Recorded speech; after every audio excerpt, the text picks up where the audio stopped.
তো আমি আমাদের মাননীয় সভাপতি বনমালী বাবুকে বলবো কিছু বার্তার মাধ্যমে আমাদের অবগত করানোর জন্য। জয় জগন্নাথ। অল বেঙ্গল ড্রাইভার মহাসংঘের তরফে থাকা সকল সাথী সারথী ভাইদেরকে শুভেচ্ছা, শুভকামনা। তো আজকে আমাদের উড়িষ্যা জলেশ্বরে আমরা উপস্থিত রয়েছি।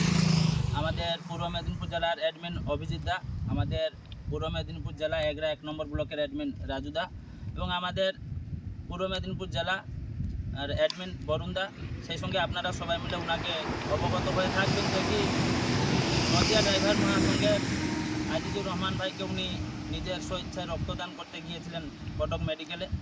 তো ওনারাই পূর্ব মেদিনীপুর, সেই মহান পূর্ব মেদিনীপুর জেলা থেকে দাদারা এসেছেন।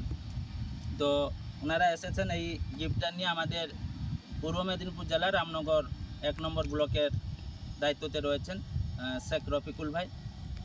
তো ওনাকে অসংখ্য অসংখ্য ধন্যবাদ এই ভাইচারার মাধ্যমে, যে মহাসংঘের যে সিস্টেমে উনি ওনার উপহার দিয়ে পাঠিয়েছেন, আমরা উপহার গ্রহণ করলাম। এই মতো আমি সবাইকে অনুরোধ করবো, সবাই মিলে সবার সঙ্গে রাগ হিংসা ত্যাগ করে এই ড্রাইভার সমাজকে ন্যায় দিতে আমরা কাজ করছি। তার মধ্য দিয়ে অনেক দুঃখ, কষ্ট, জ্বালা যন্ত্রণা আসবে, তারপরেও আমরা সংঘবদ্ধ হয়ে এই ড্রাইভার সমাজটাকে ন্যায় দিতে, যতদিন না পর্যন্ত ন্যায় দিতে পারছি ততদিন পর্যন্ত আমরা একসঙ্গে ভাইচারার মাধ্যমে কাজ করব। তো আমি আমাদের অভিজিৎদাকে কিছু বলার জন্য বলছি। নমস্কার, জয়